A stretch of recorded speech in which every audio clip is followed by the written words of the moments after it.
سيداتي سادتي، ما زلت لا أعلم كيف لأطر مغربية أوصلت المنتخب الأردني لنهائي كأس آسيا، لنهائي كأس العرب، وتأهيل مستحق لكأس العالم.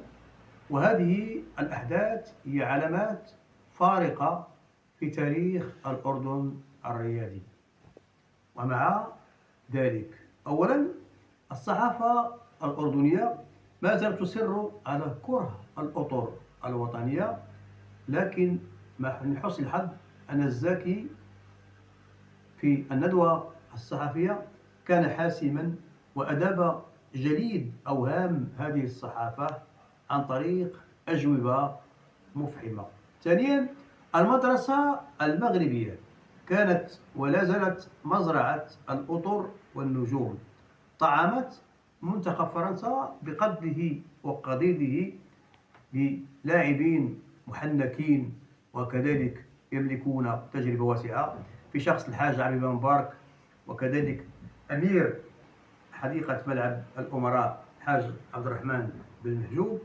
طعمت كذلك منتخب إسبانيا، وضعت لنفسها أسسا أصبحت هذه الأسس معترف بها عالميا.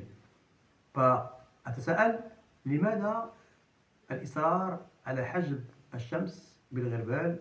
ولماذا الإصرار على طمس الإعجاز المغربي في المشهد العالمي؟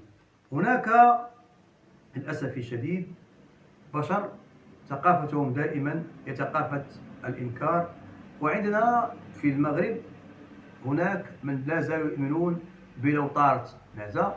وعلى رأي عبد الحليم: يا سيدي أمرك أمرك يا سيدي، والأجل خاطرك خاطرك يا سيدي، يا سيدي أمرك أمرك يا سيدي، والأجل خاطرك خاطرك يا سيدي. ما أقدرش أخلفك لإني عارفك، ما أقدرش أخلفك لإني عارفك، تقدر تحط الحديد في إيدي. اسمع يا سيدي،